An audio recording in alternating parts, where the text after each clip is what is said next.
When I did mine, I did write an essay.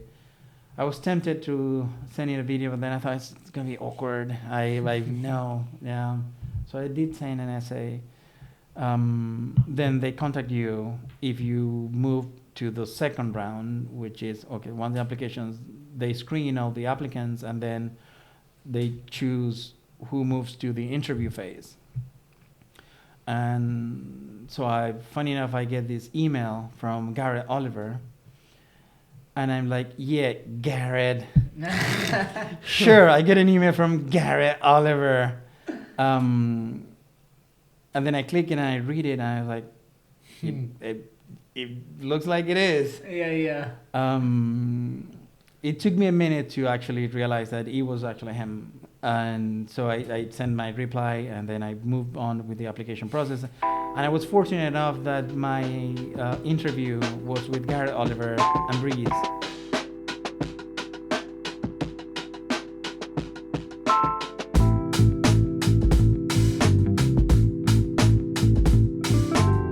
Welcome back to the Brew That Podcast. I'm your host, Richie Tevlin, joined as always by Evan Blum. And today we have on Rafael D'Armas from Kings County Brewing Collective in Brooklyn.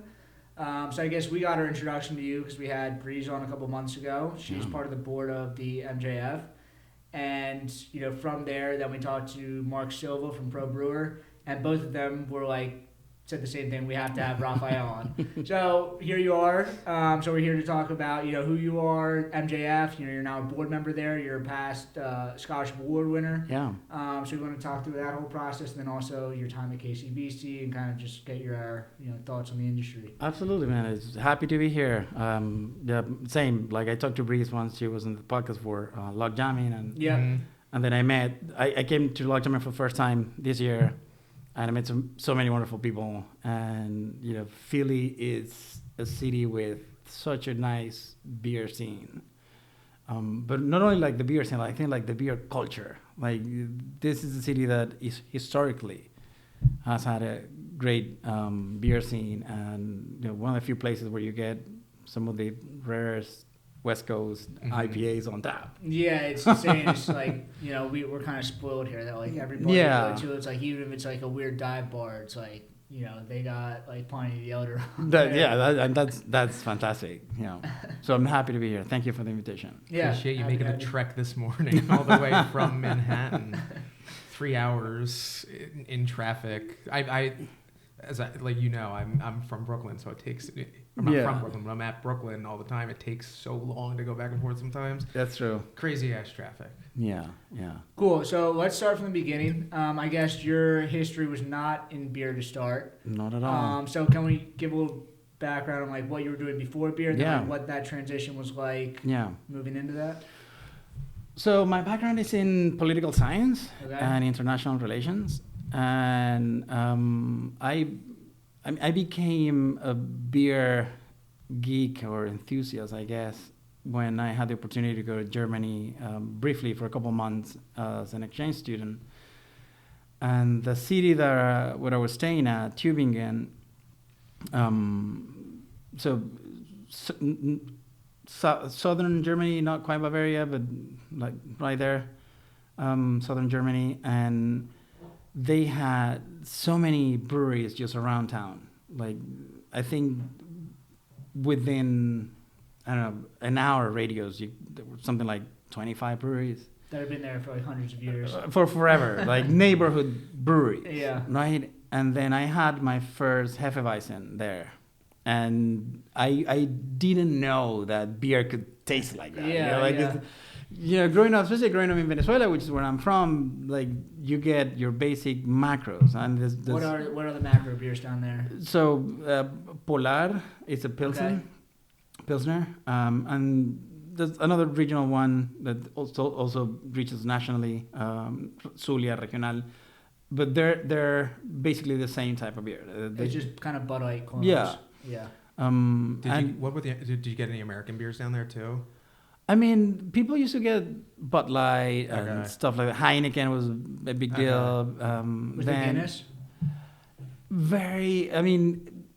Before my time, because I don't know how deep into the collapse of the Venezuelan economy when I go back to, but Before I was in drinking age, Venezuela had a strong oil economy. Yeah. So you could get a lot of imports. Yeah, got it. For the longest time, Venezuela was like either the first or the second consumer of Scotch whiskey, for example. Oh wow. Yeah. It's very random. Absolutely, but it has to do with a lot with that oil economy. Yeah, exactly. Right? Yeah. And Venezuela is also a rum producing country, and great rum, like really good rum. But it was always under the radar because it was like a socially acceptable thing to do. Like the rum was the drink that drunks used to drink, right? Okay. So the respectable. Was it all liquor or just rum in particular? Mostly rum. Okay. There's also regional liquor that's produced mostly in the Andes and the eastern part of the country as well. Hard liquors, distillates. But they were not socially acceptable as much as whiskey was. Yeah. And you were expected to drink whiskey at, parties and every social event. And beer was just like taken for granted too. And there was not much variety. So before my time, just go back to the Guinness thing. Yeah. I know people who used to drink Guinness because they used to find it at stores. Yeah. And then that stopped happening. Oh. And I also remember very vividly the first time I had a Guinness, because that thing changes you forever. Yeah. It's like Guinness, and because like I didn't know, so I poured the Guinness as badly as I did, and then when you have somebody who knows how to pour a Guinness and you drink that thing, I haven't been. It is an experience. I haven't been to Ireland yet. I really do want to go, but then you. Cutting corners here and jumping the timeline. But in 2 months, there's going to be a beer release from a collab that Guinness and Brooklyn Brewery. Oh, really? Yeah. That's cool. And, there's Fornio involved. Do you know what it is? Is it? No, I don't. Okay. I don't. I just know that I'm going to be at the release party, and that's when I'm going to taste it for the first time. So I'm really excited. That's very cool. And I know Garrett Oliver was in Ireland brewing that collab, so it's going to be it's going to be a Netflix documentary coming out about, or Netflix drama coming out about the history of the Guinness family. Oh, cool.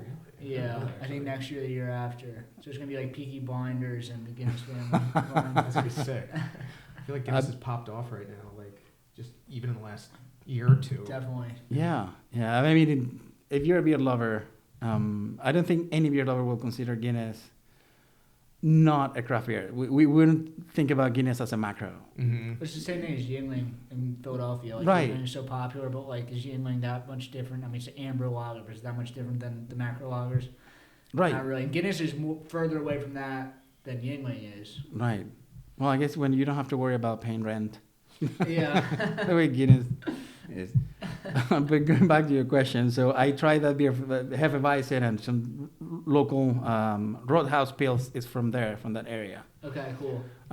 So I drank a lot of that, and because I didn't know, so the first parties I went to, people were like, oh, what do you want to drink? And say, well, what do you guys usually drink? Oh, there was that debate between, Germans are very particular when it comes to their pilsners, and if you're from northern Germany or southern Germany, like you're very picky about which one you're gonna drink. Yeah. So southern German will not be caught dead drinking a Jaeger, for example. Like that would never happen. So like I got immersed in that beer culture there. Then go back to Venezuela, finish my studies. Working in international relations. I eventually moved to the United States to a job at an institution in DC, and doing research on basically democratic backsliding, electoral integrity, corruption, and that's what I did for a long time. Elections and election observation was a big part of my career as well.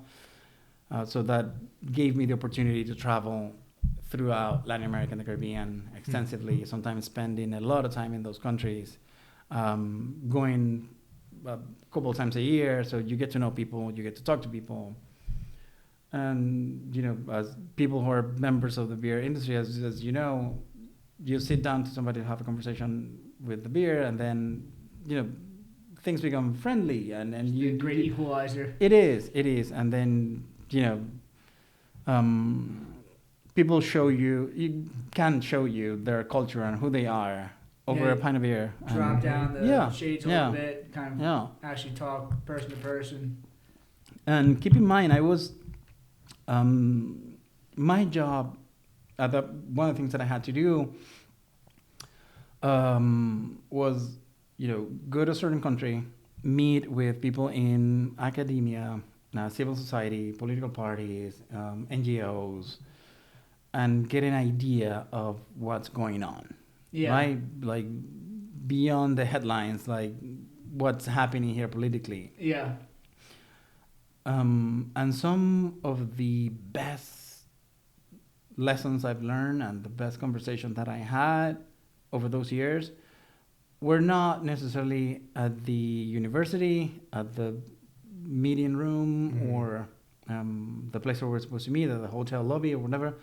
They were, usually after hours, after you bonded with somebody, and then you sit down and have a beer, and then you're kind of like, oh, now I get it. Yeah, I mean, when they're talking to you in their workplace, they're reading off their mental script, like, this is what I'm supposed to say. Right. This is the normal thing that I should be saying. Right. But, like, you need to sit down, like, have a cup of coffee, have a glass of beer. Yeah. Talk, let it out a little bit. Yeah, but then I never thought of beer as a career path. I never even thought about it. Yeah. A couple of years later, a friend whom I'm meeting tonight, because he lives outside of Philly, he gave me some of his homebrew. And, I was hesitant at the beginning to try homebrew, because at that point I was drinking craft beer, so I really liked beer. And, when somebody offers you a homebrew, it's a coin toss, right? It's intimidating, because they're like, drink this, and then they're looking at you like, right. Do you like it? Do you like it? I mean, small parenthesis. I went to a beer festival last year in North Carolina. Wonderful festival. Fantastic festival. The rare and vintage beer tasting. And so we are at the party for the brewers. And then there's somebody there from the local homebrew club. And, there's all these breweries from all over the United States. Their beers are there for everyone to get. And this poor guy is there not in that table with his homebrew. I'm like, well, I'm just going to give it a try, because either this guy's really brave, or he's really confident about his product, or he's clueless. So I might taste something wonderful, or I would just confirm my biases. Yeah. So either way, it was a nice experiment. I did confirm my biases, by the way. But yeah. No, man, like you mentioned, beer is a great equalizer. Yeah. And so this friend gives me homebrew. I was hesitant to try. I did eventually, somewhat also confirm my biases. But then a year later, we meet again, this time at his place. And, as somebody who lives in Brooklyn, sometimes people have basements and backyards and space. So he had a lot of available space when you are not bound by the constraints of living in a city like New York. Yeah. And so he had a really nice homebrewing setup in his basement, and he had been brewing for over a year now. And his beer was really good. And it kind of clicked on me like, oh, you can learn to do this. You can make good beer. Yeah. And then all of a sudden that realization led to, imagine if I could learn how to brew a beer that I want to drink. Yeah. Like, wouldn't that be awesome? He took me to a homebrewing shop supply, bought me my first homebrewing kit, and now I'm doing this for a living. Which one was it? Mr. Beer Kit? One of the BSG kits? Do you remember? It was one of the BSG kits. Yeah. That's what I had also. Yeah. I was terrible at homebrewing. So bad. The first beer was like an amber ale, as most people do when they start. It's just like... Right. And it was a beer. It wasn't great. And then I made like 6 more that were like the worst beer I've ever had in my entire life. And that's how you learn, man. That's how you learn. Yeah. I definitely learned a little bit, but they were rough. So that was, so I guess you were amateur at this point. You were homebrewing? Yeah. But then you decided at some point, like, I am going to try to do this professionally, or did you start working part-time someplace? No, the transition it had to do with the pandemic. Okay. Like most people. You probably can't do a lot of traveling to different countries at that time. But the last assignment that I had, it was in Honduras. Okay. And because the nature of the job that I was doing in Honduras didn't have much freedom of movement, because we're investigating corruption in one of the most corrupt places on earth. Yeah, so you probably just stayed at the hotel and just violent places on earth. Yeah. So there was a lot of oversight, supervision, and movement were somewhat restricted now. Yeah. It's not like you could just open the door and go and walk outside, because that wasn't necessarily the case. So I took the opportunity to homebrew again. Did a couple of beers down in Honduras, which was fantastic. I'm sorry, cut you off. Like, what was the raw materials? Like how did you get? So at that point there was one small brewery in the country that I knew of. So I went and talked to the guy and said, borrowed some stuff. Maybe next time you're ordering your grains and stuff, whatever, can I buy some from you? Got it. And he said, well, I can put in an increase in the order that I make, and then I can give you some of that grain if you want to. But then I was traveling back and forth between DC and Honduras. And so I used to buy a lot of supplies that I needed here. And just bring it down. Yeah. Cool. And the funny thing is, because Honduras doesn't have like a water treatment infrastructure. Yeah. So all the water that you consume is basically either you boil it at home or you buy like a big gallon of water. So I didn't have to worry about water at all. I was always working with like distilled water. Yeah. Perfect. Yeah. So I did that for almost 2 years, and then came back to New York, and pandemic hit. At that point, I didn't want to do what I was doing before. Yeah. Really tired of it. A lot of things that take the little faith in humanity that you have, you witness those type of things, and then you're tired of it, and also it's got to be tolling. You're literally searching out, like you're researching like things that are going bad. And I don't have the character for that. Yeah. I realized that I don't. I thought I did for a long time, and I. Well, it sounds like you did. Even if you think you didn't, I mean, you did work there. Right, yeah. And I did work in those issues for a while, and then there's also this element of how tangible beer making is. You end up doing something that you can see, you can touch, you can feel. Yeah. You can actually feel the results, taste results. Yeah.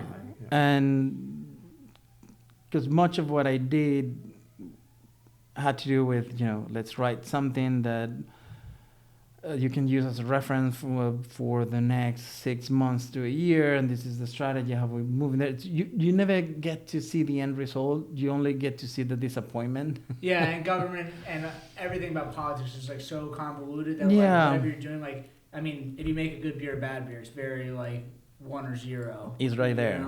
Yeah. So I think I needed that in my life too. Also, I'm not somebody who is mechanically inclined or gifted in that area. So it's taken a lot of work for me. Definitely, me too. And it just to learn to think in those terms too, because it is a skill. Yeah. So for me, it has been wonderful to get into rebuilding myself, for lack of a better term, by learning a trade that I love, developing skills that I didn't have and that I needed to acquire in order to be able to do this. Definitely. And all of that is, driven by passion around beer.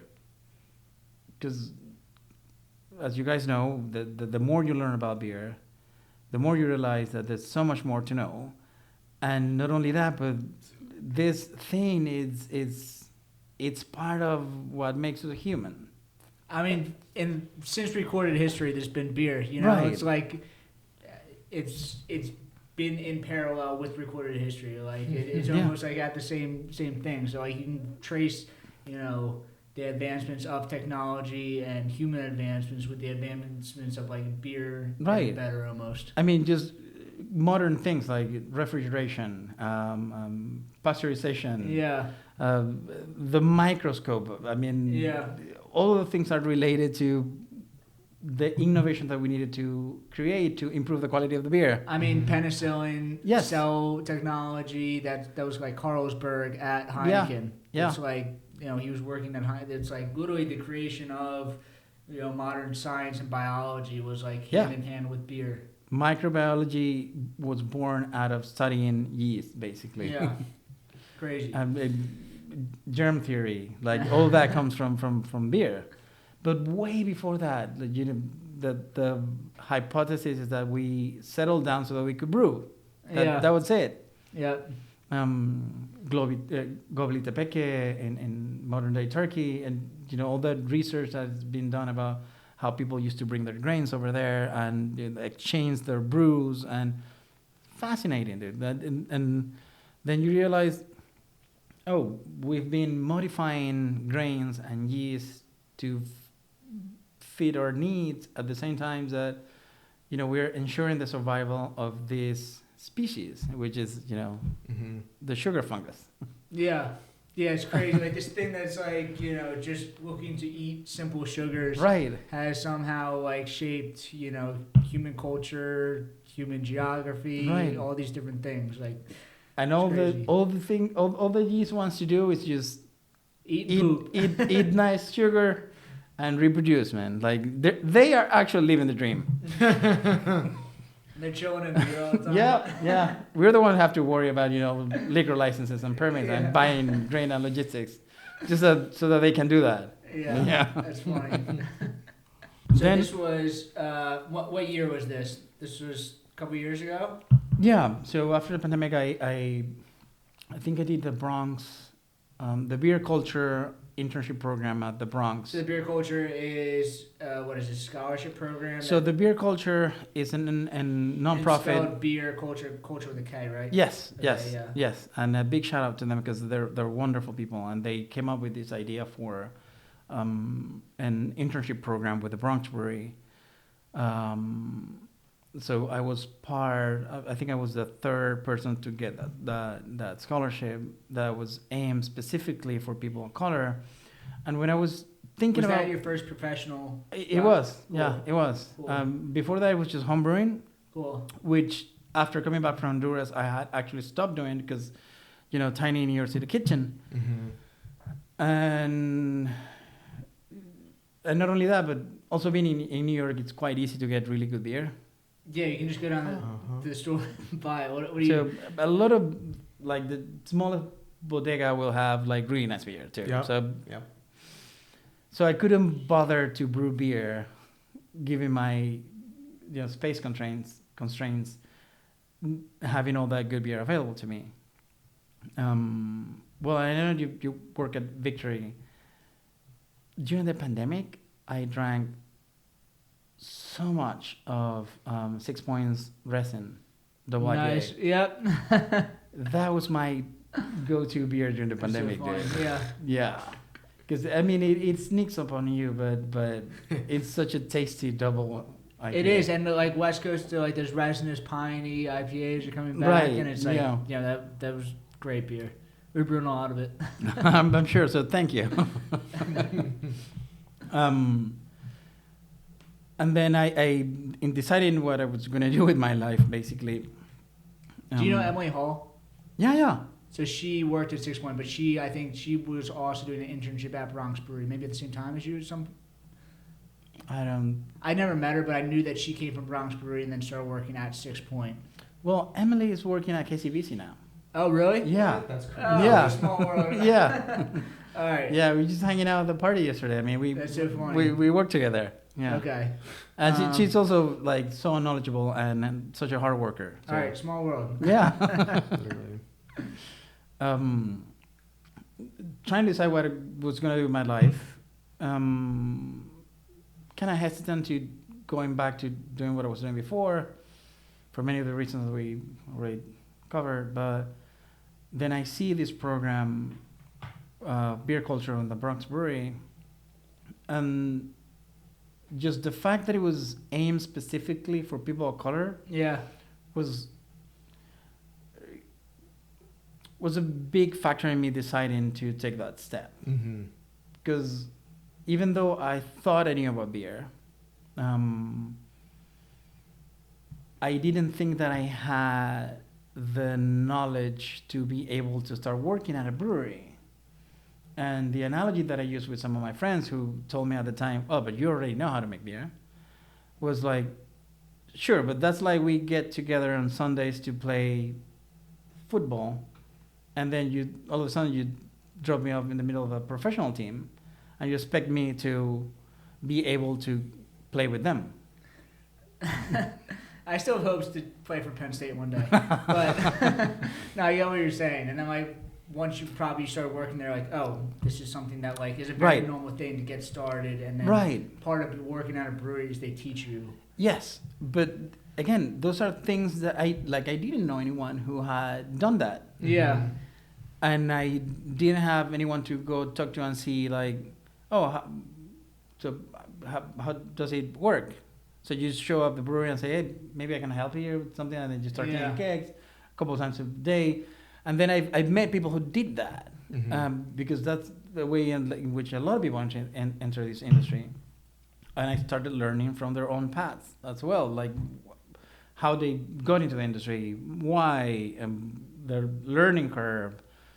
But then it's very much it's a craft. So like, like how do people get into cooking or baking or these like high-end coffee shops? It's like it's literally you're learning from the people that are working there. It's like it's like we're gonna get into like your your professional training, your professional school like Siebel, but like most of how people learn how to brew is learning from other people that are doing it, teach you as they're doing it. And that's also why we keep making some of the same mistakes. Less and less every time, but and also like there's a luck factor in whether or not you start working in a place where the people teaching you have the patience to teach. Definitely. The ability to teach, which is not easy, because when you're working at a brewery, there's not time to just, take a step back and let's see what the best approach of teaching you is going to be like when you're actually doing the thing, because we're all under like very strict deadlines and time constraints. What I've learned though is the people that are good at teaching are normally people that are better at brewing also. If you have the understanding to like explain it to somebody else, not only do you have a better understanding of it, but then part of explaining it is like you're learning. I almost learn more telling somebody else how to do it. Because then I'm like, whatever I'm saying is like, if I say something stupid, then like it's more of an issue for me. So you learn more, I think, when you're teaching somebody. I mean, 100% agree with you. If you cannot explain it to somebody, you don't know it. Exactly. You're just, And then if you cannot explain it to somebody who doesn't know what you're talking about, has no idea what you're talking about, that's the challenge. That's right there's where you're challenging yourself to see how much you actually know about this issue. If you can explain it to somebody who has no idea about it. And I've been very fortunate in that sense, especially at KCBC, because big shout out to our production team, because both Bobby and Ian, head brewer and the lead brewer, and my colleagues like Dorian and Zach, Emily as well, Sarah, there's always this mindset of we're teaching each other constantly, and they have the patience and the knowledge to do that. Yeah. Which is one of the great things about working at KCBC. Nice. Yeah. So I mean, did you get that at Brooklyn or Bronx Brewery? To extent, yes, mostly with people who were in the position that I was training for. Yeah. Yeah. Okay. For sure. And what were you doing there? Was it mostly packaging, cellar work, brewing, kind of everything? Mostly packaging, because the internship you actually rotate through all the stages of the production cycle. you spend the most time in packaging, and then you do some cellar work, and then you do some brewing, and at the end of the internship, you're supposed to come up with a recipe and brew that beer. And it's 2-month long internship? But yeah, I think it was 2 months. Okay. Yeah. So even though it's not that much time, but yeah, you do learn a lot. And then after that, they hired me part-time, and then they hired me full-time. And then I worked there, I want to say almost 2 years, something like that. Cool. Yeah. What was your job? Mostly packaging. Okay. There was some cellar work here and there. There was the opportunity to brew every other weekend. So the Bronx Brewery opened a location at that time, and in the East Village. Cool. With a pilot system. Cool. So I got to do that a couple of times, which was a lot of fun because you're brewing So Bronx Brewery has a tap room in East Village? Yeah, and one in Hudson Yards. Cool. Oh, wow. Yeah, so they have those 2 tap rooms. But I found out yesterday that the Bronx has been acquired by Captain Lawrence. Really? Oh, really? Yeah, and looks like the Bronx is not going to be brewing beer in the Bronx. What? That's what I learned about yesterday. But yeah. Maybe they'll turn it into a pilot system or something. Hopefully. I don't know. Hopefully, but yeah. That's interesting.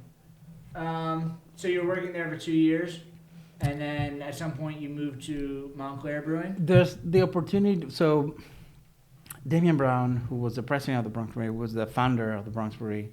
He lives in Montclair, New Jersey. Okay. So in his neighborhood, there's Montclair Brewery. It's in his neighborhood, and he knew about this opportunity to brew there. And by that point, I was also really tired of working the canning line. And there was this opportunity to go brew at Montclair Brewery. As an actual brewer? Yeah. Cool. Yeah.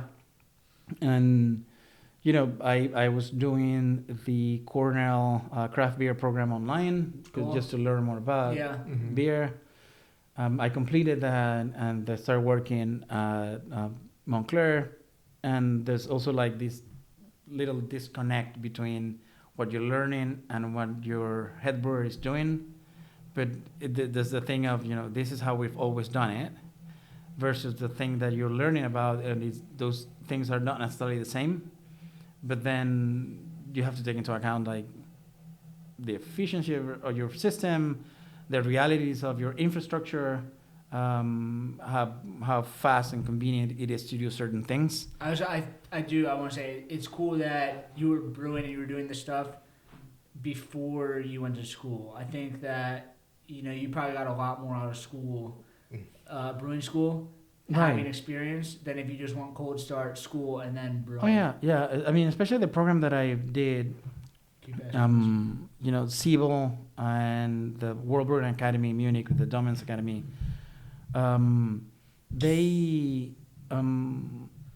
So most people in that program have experience. Yeah. And they're working as brewers already. Yeah. But some of them not. And we've talked to a couple of people who own breweries and have had people coming out of those programs and say, oh, they know a lot about beer. They can tell you the yeast strain and the difference and the right temperature and how to change the pH, know this technical stuff. But then they can't put together a block and bleed. They've never, you know, transferred a beer. They've never been on a production floor long enough to get the... It's crazy. It's like it's an art, it's a science, and it's a craft. Right. You know? You have to understand the science of it. You have to like be creative enough to put these things together to make something that's like a product that people want. Then it's also like it's not just a math problem. You have to actually be able to go out and physically make the beer that tastes like that. Yeah. And it's very physical. There's that intersection of, you know, tradition, craftsmanship, and technical knowledge. Yeah. So what's some of the differences then from just being at the Bronx Brewery to then be in New York versus the Jersey beer scene? Yeah. How big? Like, I don't know much about Montclair Brewery. Is it? It's a very small system. Okay. It's a 7-barrel system. Yeah. And we had a bunch of fermenters, so we were brewing 2 turns a day. Cool.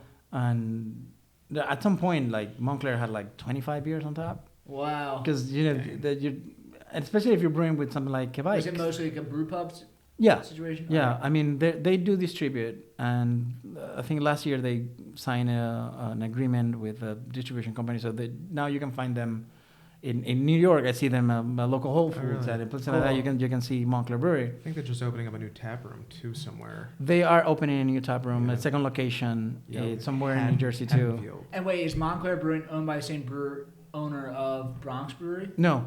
But he No. just knew about Montclair. Because he lives in Montclair. Got it. Yeah, and he knows Leo Sawadogo, who is the owner. Cool. Really interesting guy. I mean, Leo is one of those characters that you can only find in beer.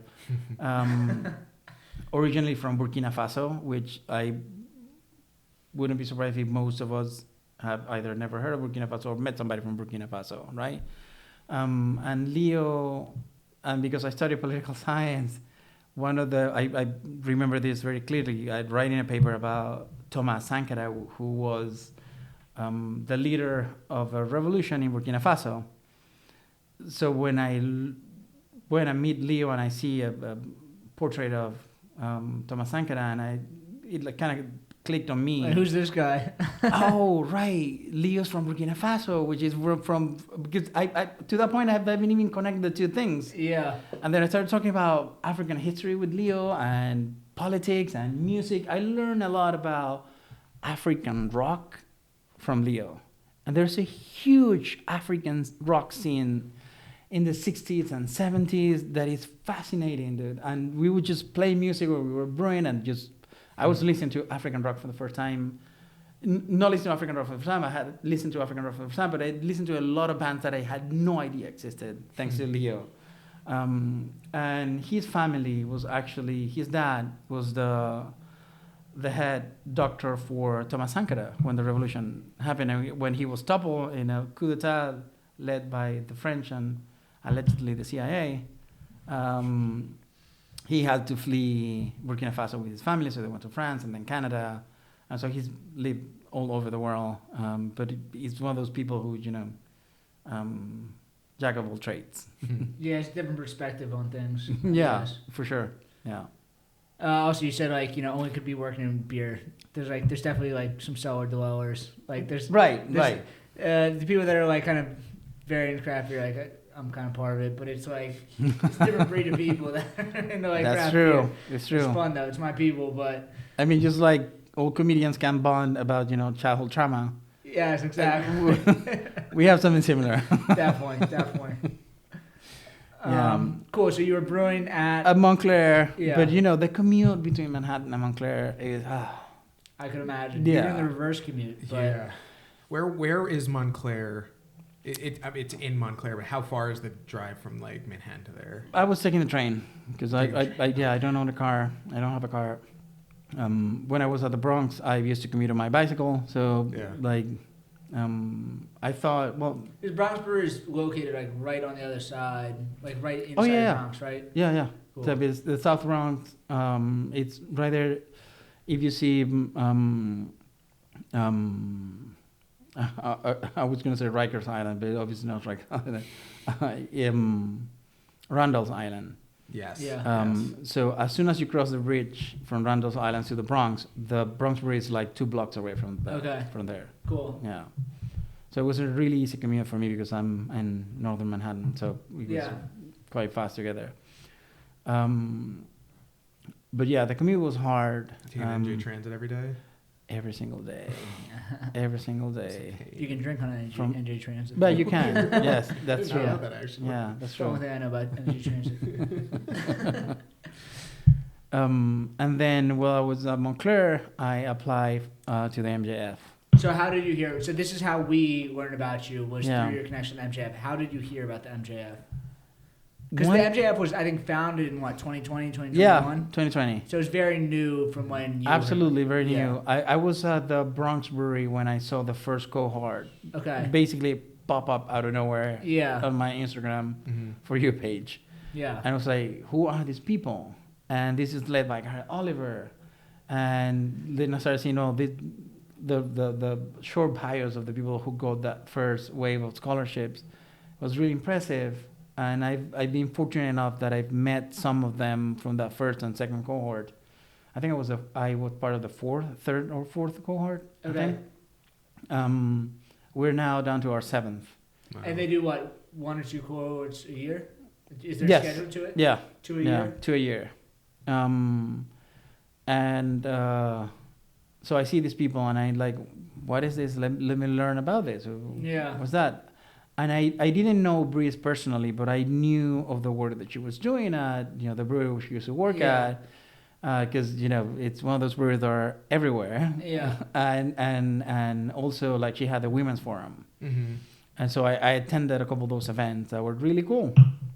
And I learned a lot from, that's how I met some people in the industry. And then I see, well, Breeze is involved in this. Garrett Oliver is involved in this. Look at the bios of these people. What's going on here? There's all these people that are like big name people in the industry. What's happening? What is this? Let me learn more about this. And as soon as I learned about MJF, I was like, I need to apply. I need to apply. Because then it was not only that the people getting the scholarships were doing really cool things, but also, like, you see that they're heading somewhere. Like, there's a trajectory of, making the best beer that you can make with intention and adding to the beer culture in general. Because I think when you love beer, you're probably excited about trying new things. Even though you value and respect classic beer styles, probably the most, you're also looking for that. Well, it's the balance. You got to respect the past, but then you also got to be pushing innovation forwards. Yes, and innovation in our industry is really difficult, especially because there's a lot of people who are thinking about innovation as just let me add a bunch of Rice Krispies to my mash tun. Yeah, but we talked about this before. Innovation at some points in beer has led to microbiology. Right. Like at some points, like it does make a giant leap because they're pushing beer. And what we think now as classic beer styles are relatively recent. Yeah, so lagers are classic beer styles, but they're 200 years old. They're literally around for 1/10, 1% of how long beer has been brewed. Right, and you think clarity in beer. And most lagers were hazy as hell. Yeah. For a long time, and smoky, and probably higher ABV too. Like, we need to be mindful of the fact that we're going to be moving beer forward, and as brewer, it is also our responsibility to, help build that culture too. Definitely. Right. So when I saw that on the people applying at the MJF, and I see, it got me really excited about the possibility of, in a couple of years, I'm going to be trying beers that reflect the cultural background and the flavor palette of these people too. Because they put their own personal spin on it. Right. Yeah. So at some point, you're going to be trying, and we're seeing that now, with the incorporation of ingredients and mostly fruits that we never thought we would be adding to beer. But it's not about adding a bunch of Rice Krispies to your mash tun. It's not about adding a bunch of beer to your the fruit up to your fermenter. Yeah, it's like some heirloom grain varieties from wherever country they're from, because that's the fermented beverage which just brings the new innovation in. Right, and it is about let me study the chemical properties of this fruit or vegetable. Yeah. And how they can match and balance with the beer that I try to brew. Definitely. So that's why I think the technical education is so important, because if you want to innovate, you need to be able to build on top of the solid foundation that are the classic beer styles that we know them today. Yeah. But in order to innovate, you need to be able to do this consistently. Yeah. So that you can, it's not about, because there's a bunch of, fruits and vegetables from the tropical regions where I grew up that I think, let me add this to a beer and see what happens. I need to know about the chemistry of those compounds. You talked about a bit before about the consistency. It's like, you can throw shit at a wall, something will stick. Right. And it's like understanding how things actually work then you're able to then brew it consistently. You're able to create this thing consistently and then like adjust it from there. Right. So when you actually understand what's behind that, then you're able to take pieces. You're not just like throwing random things in the beer and see what happens. Yeah. And going back to the first cohort of people from the MJF. Yeah. I mean, some of them are working at Russian River, Notch. Yeah. Beers that are making really cool beer, really good beer, iconic beer, one might say. So I decided to apply to MJF, and funny enough, the first time the first brewery tour that I took was of Brooklyn Brewery. That was my first brewery tour, and at that point, I had no idea who Garrett Oliver was. So we take the tour, and then the person says, "Well, the profile of our beers has been shaped by our master brewer, Garrett Oliver." And there was a book by Garrett Oliver, and I took a quick look to the book, and I see that Garrett Oliver is African American, and it should have not surprised me the way it did, but it did, and I think that tells you something too. That I was not expecting Garrett Oliver to be black when they were telling me at Brooklyn Brewery, and when I was so fascinated by this really cool brewery that it's selling tons of beer in Japan and Scandinavia, that one of the defining characteristics of the identity of the brewery was Garrett Oliver. Who also didn't have you had a non-traditional like beer upbringing. Like his first jobs for a while was like putting together rock shows in England or something like that. Yeah, and I've never heard him tell that story in person. I hope one day I will, but I would love to hear his stories about just taking the Ramones bowling in London. Yeah, in the 80s. And well, obviously the man's a legend, and anything you can say about him, it's not going to be enough, because when it comes to the attention to detail and caring about the people who are applying to MJF, and we just went through the selection process of our latest cohort, and he was the biggest advocate for every single one of those people applying. He just wants to give to everybody. Reading between the lines and seeing the best qualities in people that he can see. Yeah. Trying to but understand gaps in their CVs, or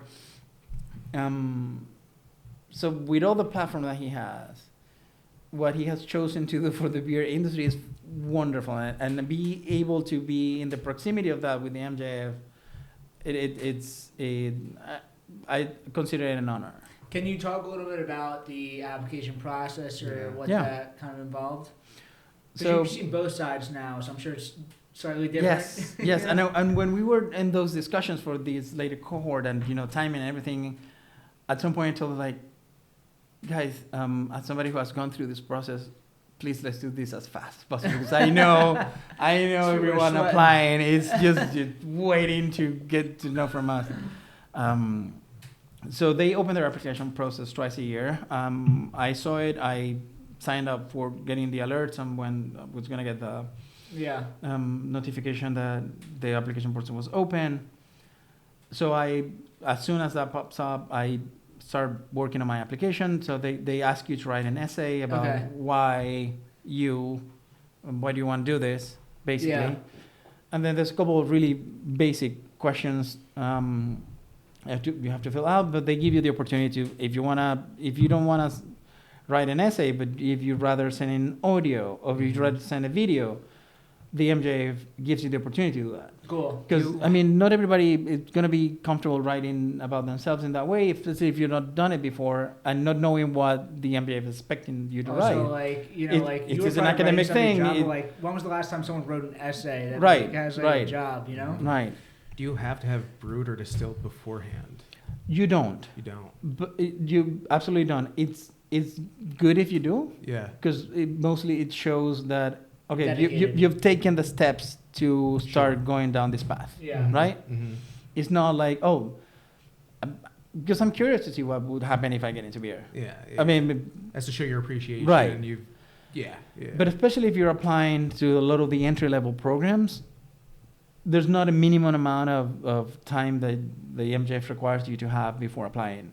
Mm-hmm. And again, that goes down to every single candidate. Like, every person is different in their process and their career. So we do take the time to look at the circumstances, at least what they show on paper, of each person applying.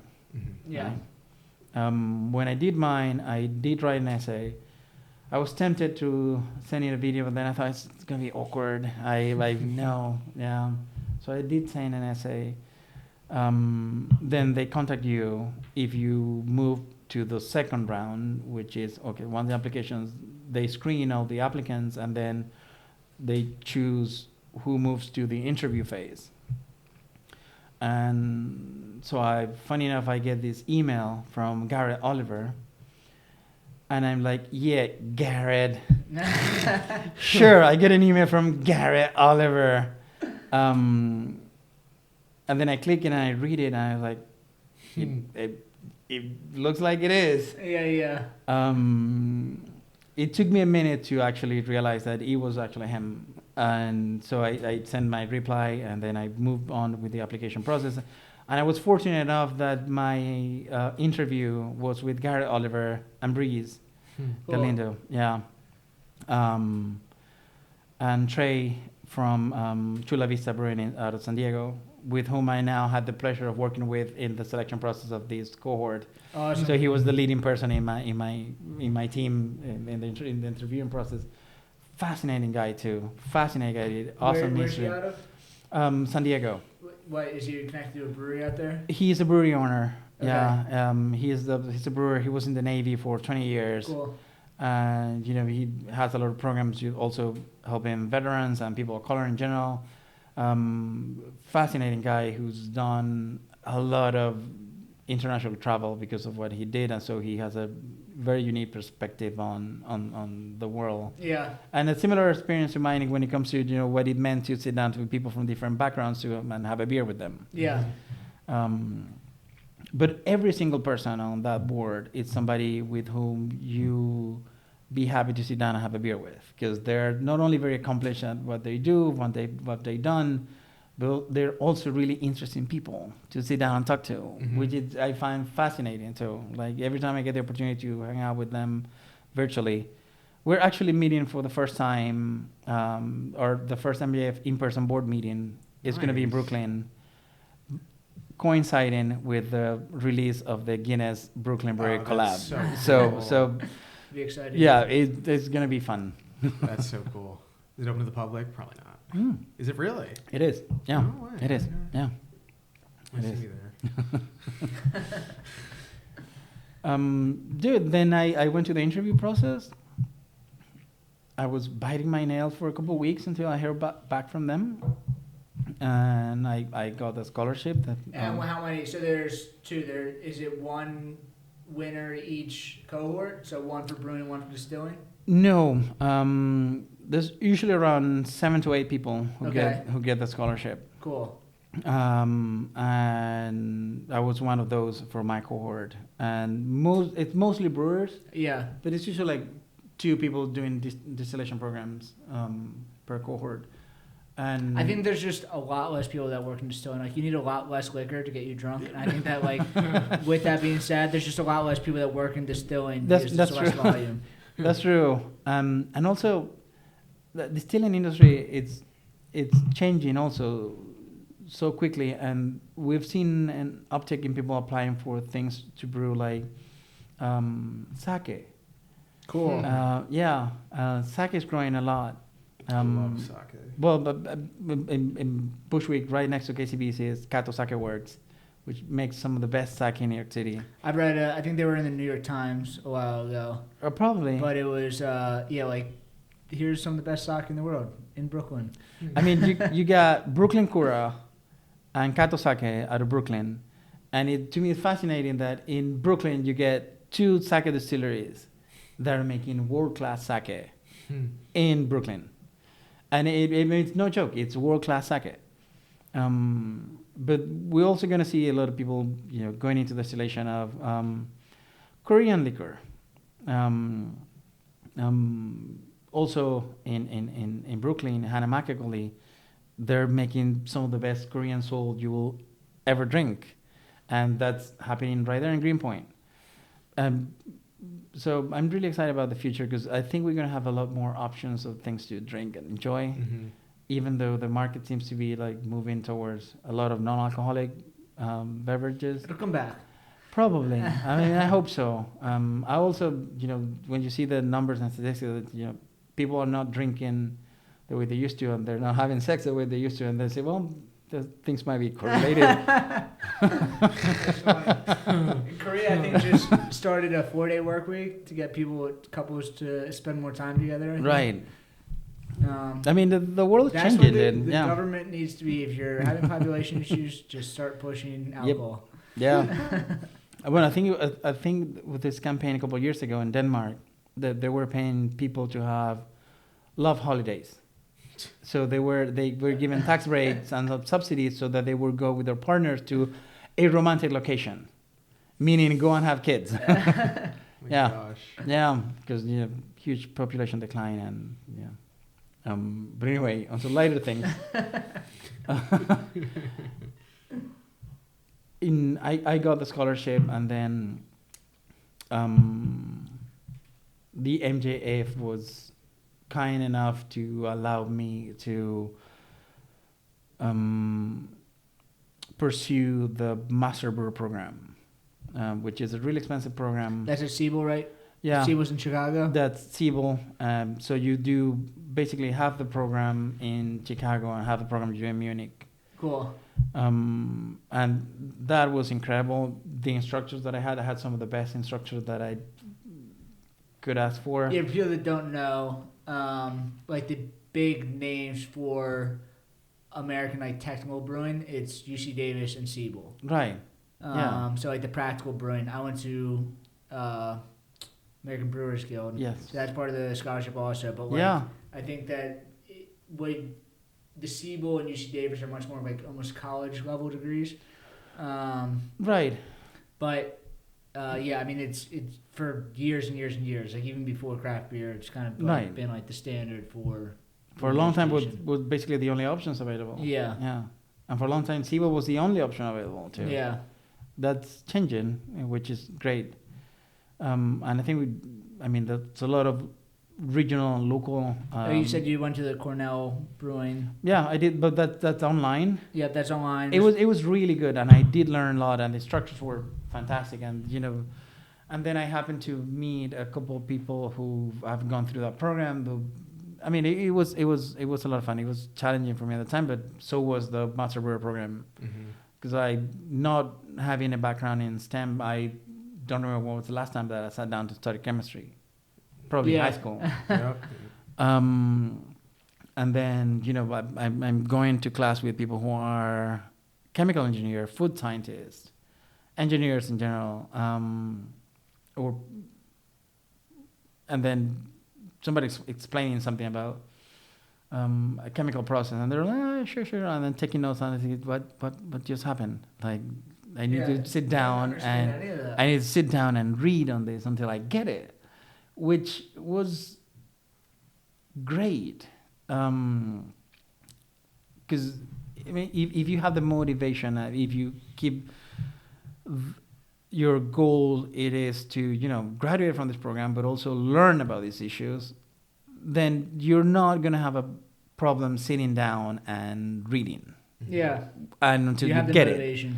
Because you have the motivation, you're keeping in the back of your mind the reason why you're doing what you're doing. You're actually interested in learning it because you want to understand and then also the fact that when some of those chemical processes then are explained to you and how they affect and impact beer, it also makes sense. Working. So you're relating it back to what you learned. So it also makes sense. And I can tell you the amount of people that I've met going through these programs that were like, I wish somebody had explained chemistry to me in beer terms when I was in high school. Because I think I would have gone if not beer, but maybe something similar. But you get the point. Yeah.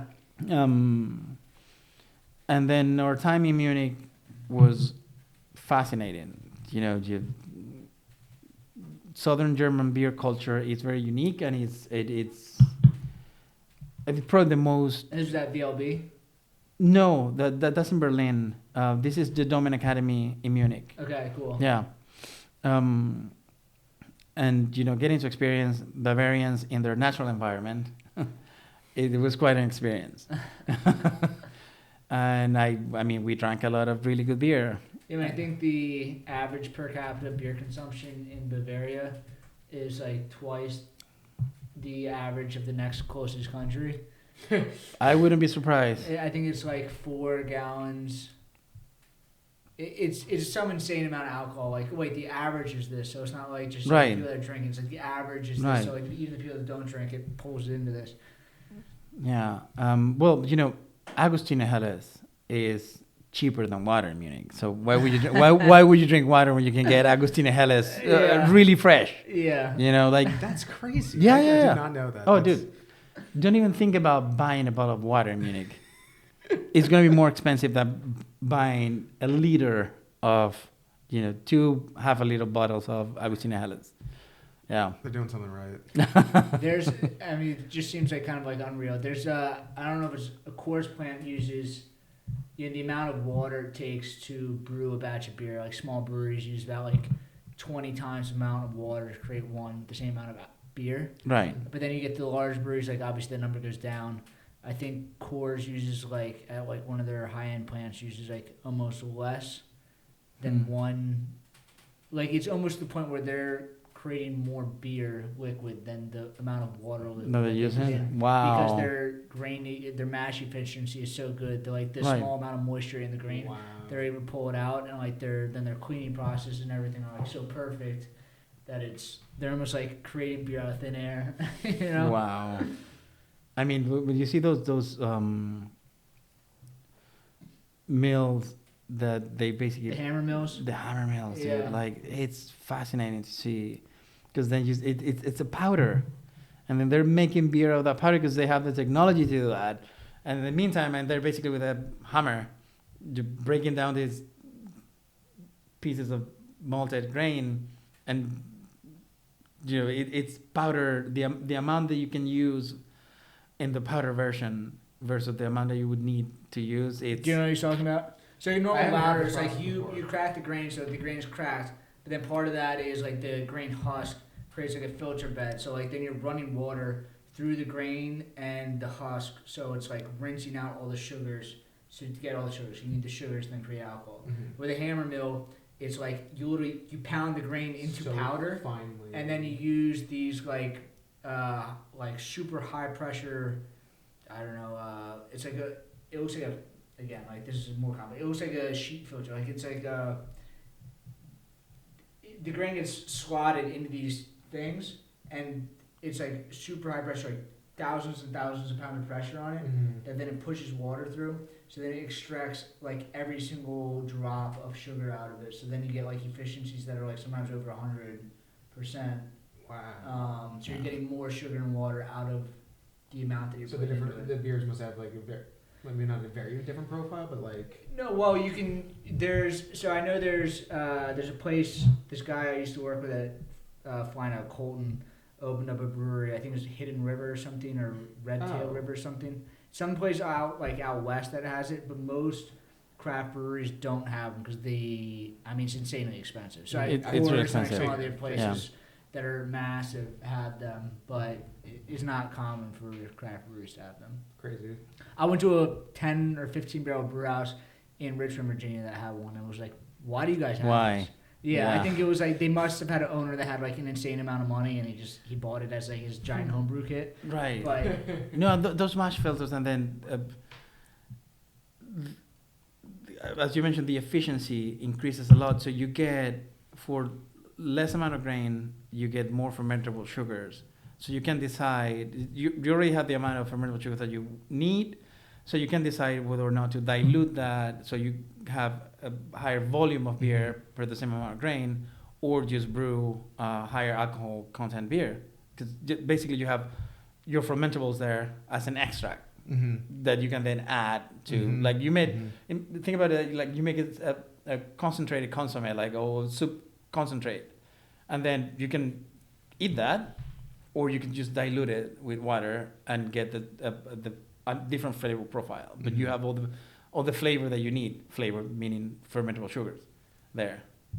That's crazy. No, yeah, it's Well, I enjoy this because I feel like I'm getting a personal experience of how to brew a little bit too.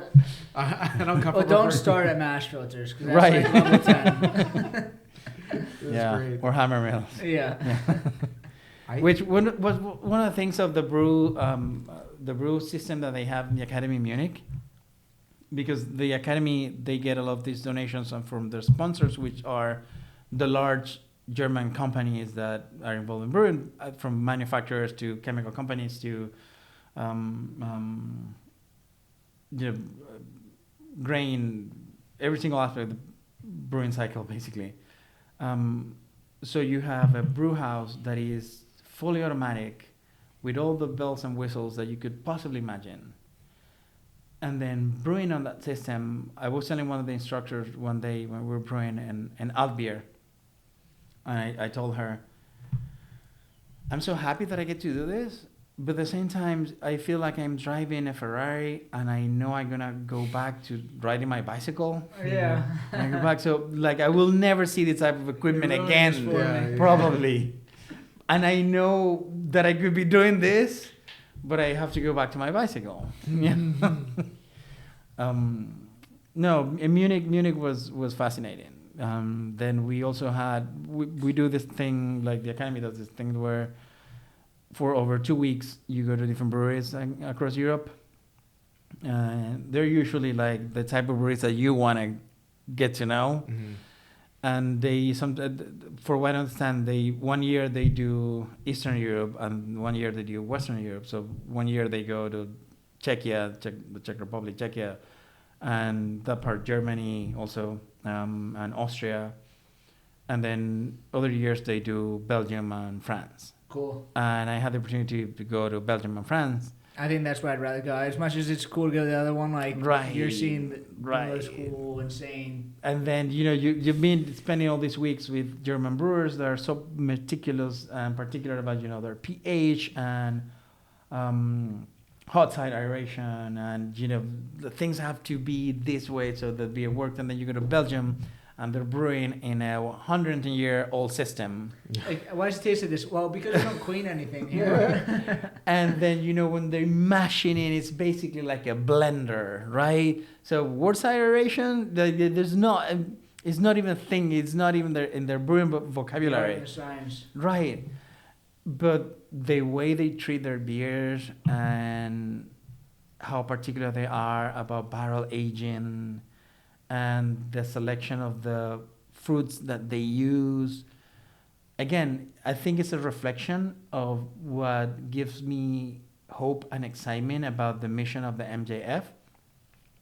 Because what the Belgian brewers have done is take what's around them and understanding the local ingredients to the point in which they can create beers that don't taste like any other beer. Like they've even just like what's around them, but they've also embraced the fact that refrigeration wasn't a thing. Right. So cool ships became a thing, but then that became part of like the culture of their beer. You're in Belgium, seeing all these places. Right, and then you go to Trefontaine, Timmermans, Cantillon, and in every single one of those breweries, you sit down and have a talk with the head brewer or the lead brewer. Yeah. And then we talk about their brewing process. And I'll never forget, in Timmermans, we got to blend our own... a goose? Yeah, oat goose. So the head brewer explains to us the process in how they select the different vintages that they're going to blend, what's the selection criteria. And then they have this Excel spreadsheet with, attenuation levels and pH. So when you finally settle on the particular vintage that you're mixing, then you can work out the percentages of each one. Because, a lambic that's been sitting for 1 year is different from that has been sitting there for 3 years. It's like blurring the lines between like beer and wine. Yeah, Liquor at that point. You have the blending and the barrel aging, which is also like a very, very Belgian thing, because that's the country that's half the country is French, half the country is Dutch, with a lot of German influence. So you have all the initially like the barrel building techniques in the Flanders region. They're heavily influenced by German immigrants. Rodenbach, for example, which is one of my favorite beers and breweries ever, was founded by German immigrants to Belgium. But I got to meet Rudy. Yeah. Last year, he comes to Philly like once or twice a year. He's a fun guy. It's and that brewery, dude. Like I love that brewery so much. And you go there and you see their barrels, which are huge. It's the size of stainless steel, like 200 barrel tanks, and then it's just a whole farm of them. It's like hundreds of them. Yeah. And they have it's a lost art and craft for sure. But the people who can fix those barrels, they work there, they live there. Yeah. And such a unique flavor profile that those beers have. One of my classmates, he couldn't stand Belgian beers, so the 2 weeks that we were in Belgium, he was miserable for the entire time. And we was like, dude, you have no idea what you're missing. Yes, you have no idea what you're missing. This is such a beautiful thing. Does he give a reason? Like he just simply didn't like them, man. I'm here just to learn how to brew classic German lagers. That's it. Little man. Right. Like you got in a beer, like you're halfway there. Yeah. But it's so interesting to see, how other people brew. Definitely. Right? And how their brewing process is shaped by their own climate and material circumstances too, and cultural circumstances. So that's something that, getting that scholarship from the AJF gave me the opportunity to do a deep dive into beer that I would have not been able to do otherwise. Highly recommend it. Nice. So you did. So you finished up the VLB course. So I guess Siebel was not VLB. You finished up the Siebel course, and then And how long was that course? It was a couple months. So, no, I think in total it's about 7 months, something like that. Okay. Wow. So full on, and it was full time, right? Yeah. And then after that, you then decided that like Montclair, like it was a hike. So like, where's the place? And then you started working at KCBC? So after I completed the program and we spent some time with family in Europe, we go back to New York, and I started, okay, let's see how the landscape looks like. And I knew I had the opportunity to go back to Montclair because I've talked to Leo about it, but I would prefer not to have that commute. Yeah, of course. And then it just so happens that somebody from the New York Brewers Guild contacted me and said, hey, now you're back. I know KCBC, one of the brewers at KCBC just quit. And so they're going to be looking for somebody soon. Do you want me to put in touch with them? So this is Ian Collins from Transmitter. Cool. They make also like really great beers. He's such a nice dude. Yeah. And so thank you, Ian. So I talked to Breeze also, who is it's a good friend with Bobby and Ian, who is the head brewer and the lead brewer respectively. And I mentioned to her the opportunity. Well, there's this opportunity in KCBC, and she was like, "Take it." KCBC is a great place to work. Yeah. And also, for such a large city, New York City has less than 50 breweries. So for over 8 million people, there's only like 50 breweries. Yeah. Less than that. No. Last time I checked, it was like 47 breweries, I think. Yeah, it's like 4 times as many in Philadelphia. Right. Chicago, so we're a small community. So I obviously asked around too, like, hey, do you guys know what it's like to work KCBC? And it was like, it's great. Like, KCBC is wonderful, but KCBC had an opening for a packaging position. And obviously, I was hesitant to do that. Because you went from packaging to then brewing, and then you're like, wait, I just got this great scholarship, this great brewing education, now I'm going back to packaging. Right. So it was kind of like, it's a difficult decision to make. I had my interview with Bobby, the head brewer, and with Zach, one of the owners. And he was like, man, I get it, but if you want to just come one day for a tour and a brew day and do a production rundown and see if you like it. If not, so I do that, and it was really like kids say these days. The vibes were good, and I decided to take on that opportunity because they also knew what my intentions were, and I think we were all very honest about like a path to brewing. Also, they see you. I mean, you just graduated Siebel. Like, you have someone in their packaging department that went to Siebel. Like, if anything happens, like, who do you think they're going to do first? Do you think they're opening up the yellow pages looking for somebody? Right. So then just so happened that I had the opportunity to start brewing at KCBC as well. Cool. After a couple of months of doing packaging. Nice. So it's been wonderful. It just, it obviously is hard work. As you know. It's a labor of love, though. It is. And, all the things that we talked about before about, beer being this. Because here's the thing. Beer is a product. And we have to live in the reality of what it means to manufacture something and sell it. Yeah. It's not easy. That's not the thing. But if you're a brewer and if you're here because you're passionate about it, then you work for beer. You don't work for distro. You don't work for logistics. I mean, you're trying to make the best beer that you can. So keep that in the back of your mind. Whatever you're doing, from milling in to sanitizing and cleaning, because you're constantly thinking about trying to make the best production. Beer you can make. So Elon Musk has talked about this nonstop. Like obviously he has Tesla and he has SpaceX, but what he talks about is like production is 1,000 times, 10,000 times harder than actually like creating something.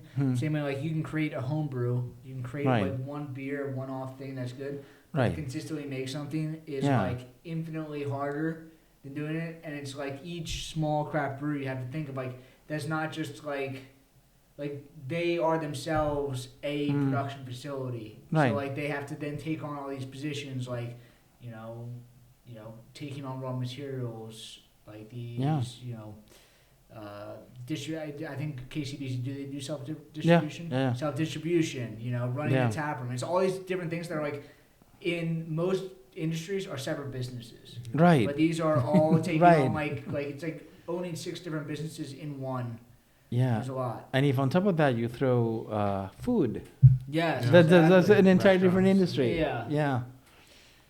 And I mean, I can't say enough about KCBC also. Like I've never worked there. I've applied there countless times, probably like 10, 15 times over like the 10 years I've been around. I've talked to Zach. I remember talking to Zach like 8 years ago, right when, or 7 years ago. They've been around 7 years. Right. Literally right when they opened, I was applying there. And then when I had questions about like illustration for my brewery, like I was asking them questions. Literally immediately emailed me back, this is how this should be done. I'm like, who am I for them to be like helping me out? And then we've said this before, like when we went up to Brooklyn to kind of like start creating the idea of this podcast, honestly, it's like we went to KCBC after we had visited like 8 other breweries, and they were the only people that like brought us in. We were like, no, come back here, let's drink the beer back here, and it felt like very much a community there. And well, it is. Last night was the anniversary party, so I'm in front of the fridge with the beers to go, and I'm standing there just like looking at the fridge, and Tony happens to work, the owner's Tony. Yeah. And he looks at me and says, "You're looking at a beer fridge very intensively." And I said, "Oh yeah, I'm going to feel it tomorrow. I'm doing the Brew That podcast, and I'm thinking about what beers to take them." Yeah. And he was like, "Oh, you got to take 8th year and 7th year, so they can take the difference between the two." And I thought, well, I'm gonna take some Moon Metal because should we try one of these? I love that beer. We sure, should crack one of them. Which one do we try? Well, let's crack both of them open, right? Right. I mean, we don't have to slam both these. How strong are these things? But I mean, we got other people out here. Pretty strong. Yeah. only gonna sip it because I'm that's driving. fine. I only want to sip it also. And We might need other cups or something. we'll make cold Right. drink the rest of it. Well, the cream ale, because I love the beer style and I love how we brew this beer, and the Oktoberfest because it is the season. Oh my gosh. Yeah, I love you guys can. What the lower than 4%? Oh, blinded by the light. Yes. Yeah. So that's Bobby's, our head brewer's recipe, and he wanted to brew like a really low ABV German light beer. Yeah. And it was so tasty, dude. So tasty, but it took a long time to brew that beer, because It's so most like roasted talking about mashes. lagers, there's nothing to hide behind. Not having alcohol is like that's even less to hide behind. Right. So that beer is under 4%. Yeah, it's 3.9, but yeah. So as we drink these, you applied to the MJF. Yeah. You got the scholarship. You went through the whole process. Now you're actually working in a brewery. You're doing kind of everything that was supposed to happen. Right. But now you are on the board of the MJF. Yes. So how is that process? I mean, we're well beyond the time limit here, but we have to hit on. Absolutely. I mean, obviously, I love them. Yeah. And as I mentioned, they're really interesting people. And when I was in Chicago, I met with Liz Garibay, who is the president of the Beer Culture Center. Okay. And she's also a member of the MJF. Cool. So we actually met because I was in awardee. I was in Chicago, and he was like, "Oh, that's a board member in Chicago. Let's meet." I also met with two of the awardees up there in Chicago. And we started that conversation about when I was in Munich, she reached out about, maybe joining the board of the Beer Culture Center in Chicago, which is another fascinating organization, and the work that they do mostly. Is that basically like beer culture in Chicago? So it's the Beer Culture Center. They build a lot of experiences around beer and the culture of beer. So they take people to different cities and places, and they do beer-centric experiences. Okay. But also a lot of research about the impact of beer and brewing in popular culture. Okay. There's a lot of documentation about and archived research about how the beer culture has changed in the country throughout the years. Yeah. And there's a lot of the intersection of what you will find in a museum and what you will find in a bar. Okay. Cool. So that's part of the mission of the Beer Culture Center. So Liz is is a member of both boards. Cool. So she reached out originally for me to join the board of the Beer Culture Center, which I did, along with Breeze. And then I'm having a conversation one day with, there was this Brewers Association event at Wild East. Yeah. Which also makes some of the best lagers you can drink in New York City. And it was an event about, brewing lagers. And the guest speaker was Gar Oliver. So I go to that event, and it was really special for me because at that point I had brewed a recipe that I got to write at KCBC for a Nuremberg style red lager. Awesome. So I had it fresh with me when I went to the meeting. I was like to Garrett Oliver, like, "Here you go, sir." Who it's a person who gets to try a lot of beer, and people every time who has a beer wants to get Garrett Oliver to taste it. So I felt like that guy with his homebrew at the beer festival, just giving my beer to Garrett Oliver. Yeah. You've confirmed my... Right, you have confirmed my biases. But so that we struck up a conversation there, and we were drinking the beer that I got to, the recipe that I got to Thailand, the beer that I got to brew, and he was like, "Well, we're thinking about expanding the board, and we have a growth plan for the next 5 years, and in the chart of the MJF, there's the person who runs the MJF cannot be re-elected for that position." Okay. So they're planning for the next 5 years. Part of that plan is expanding the board. And he told me, like, I mean, we're talking about this in the board. We need to vote on this, but I want you to know that we've thrown out your name as this first expansion of the board. Cool. If that's something you would be interested in. And it so kind of happens like the same way in which I got that original email from Garrett Oliver that I was like, yeah, sure, Garrett. Yeah. Like for a second I was like, where are the cameras? Yeah. So then they voted, and I joined the board, and I was part of the selection process for this new latest cohort of awardees. That's very cool. So what is, can we, all right, you want to swing on this? What's year 7? All right. Here's your Let's 7. pour year 7 real Took quick. me about 10 years to open Thank up you. your 8. Sorry, I have short arms. All right. Just That's give it a perfect. Taste. Thank you. So what is what's it like on the board? We talked to Breeze a little bit, and kind of you like, part of it is like kind of the networking, like who you're rubbing elbows with. Yeah. Is so like part of it, you've gone through the process of applying for it and getting a scholarship. So I'm sure you have a different perspective Right. about that. But then also, do you guys have events? Are you guys able to kind of like grab these people that are like interested in it, like kind of put people together? Yeah, one of the things that the MJF is actually moving more towards is being able to connect awardees with local events, so that now we're mapping where everyone is. Mm-hmm. Now that there's a substantial group of people of awardees, so that we know where they are, what events are happening at the time, so we can connect them, some sort of like an alumni type of thing, right? Yeah. And when you get the MJF scholarship, you have the opportunity to talk to these people, and there's mentorship opportunities. Even if you don't get the scholarship on your first time applying, most likely if you made it to the second round of interviews, they will give you the opportunity to go do a mentorship program with somebody in the industry that they connect you with. Very cool. Yeah. Mm-hmm. So that like, we see your potential.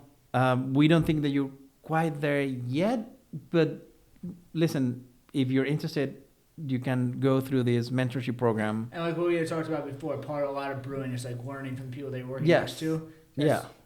Not as good as like a technical education, Right. but like you're right there. You're getting And learning from the best of the best. and this is something that the MJF is very aware of, the fact that people getting the scholarships is people that have already taken the steps to do what they want to do. Mm-hmm. So this is about helping the awardees not having to go through so many loops, and it's like, okay, we found out Very where true. exactly should be going. It's like you found us. We've kind of cleared out like right, who should be there, and then like we're setting you up exactly where like we have 25 years of experience. Yeah. In Garrett Albers. Like, yeah, 25 years of experience. Like this is how the industry works. We have a perfect understanding of like I'm sure like you said when you first got into brewing like how who would take me on? Like, I have no technical brewing experience. But they've seen everything, so they can take you or take somebody that like doesn't have much experience and kind of place you in the perfect situation. and also it might not be like a constant communication, but if you are applying to the MJF and you're an awardee and you reach out to the board members, they will reply to you. They will answer you. They will answer your questions. They will try to get you. If you have any issues, they will try to get you in touch with the right people. So it's not only about giving out a scholarship, the full ride scholarship for technical education. It's about it's full rides. Yeah. That's incredible. Like the amount of so there's a stuff lot that of you guys done, like, there's a lot of things, fundraising like $100, constantly. $200 a year, like the CBO is not cheap. It's not. It's on par with a college education. It's right. It's crazy. The fact that you get a full ride is, that's life changing. It is, and fun fact, thanks to the MJF, more people of color have gone through CBIL in the past 2 years than ever before. During the entire existence of the CBIL Institute. Wow. Yeah. That's crazy. That is crazy. But yeah, the MJF is not only getting a full ride scholarship, is getting the experience and the knowledge of all these people in the industry, people who you most likely admire to begin with. So you get to interact with them and learn from them and get advice from them. So that's one of the best things about MJF. That's awesome. Yeah. No. Cool. I mean, I guess so. Incredible conversation. Thank you awesome. guys. I'm happy that Breeze and Mark put. Yeah, me too. Me too. I've had a lot of fun. So this is the 7 year. Yeah, that's 7 years. So what are these? These are barrel aged stouts. Yeah. Imperial stout aged in bourbon and rye whiskey barrels with cocoa nibs, vanilla beans, and hazelnuts. 14.5% alcohol. I think 8th year has actually a higher alcohol percentage, if I remember correctly, but I'm not sure. But I'm gonna be skipping on this 8th year because I have to drive. Okay. But yeah, we don't have to. Yeah, right. Enjoy, guys. No, thank you for the invitation. It's been wonderful, and I really like what you guys did during helping promote the MJF and log jamming, and then I have the opportunity to listen to a couple of your episodes too. So I wish you the best of luck with Space Cadet. Thank you. I'm really looking forward to trying your beer. And dude, just hang out in Brooklyn when you're there. Just hit me up, and then we'll get some beers. Absolutely. It's a small world. It's a big world, but we're making it much smaller. It is. So. It is. Cool. Well, thank you again for coming on. How can we follow you? Can we follow you, MJF? Yeah. KCBC. I mean, I'm not that active, but I do use my Instagram. Okay. So that would be Rafa_D'Armas on Instagram. Most of my beer content is in there. And KCBC, if you're in New York City, come visit, come hang out. I'll be happy to grab a beer. Cool. And then MJF, is it MJF Distilling or MJF? So follow the MJF Instagram account, because the MJF account is where we post all the updates. Yep. And you'll keep up with what the MJF is doing. We also very soon we're going to be announcing the new cohort awardees. Cool. The emails have been sent. The awardees have been notified. Congrats to you. So yes. It was really exciting to see, so many people signed. I'm sure very full circle for you also. Yeah. And it felt great. Exciting. And funny enough, when we were deciding the final awardees, I was in the middle of a 2-turn brew of the Polish Pilsners that I was talking to you about before. So I had to excuse myself and just put the camera, get my headphones on, and I was just running off and knocking out between turns as I was doing that. But yeah, because I mean, at that point, the applicants, their stories, you went through the interview, you went through the resumes, you read as much as you could about them. So at that point, well, they're probably looking at you while you're doing that. Like, I'm so excited, this is about to be me. Yeah, hopefully. Yeah. Cool. Awesome. Yeah, so then you can follow us at Brewdat and at the Brewdat Podcast. I'll see you guys in 2 weeks. All right, man. Thank you for coming on. Thank you so much.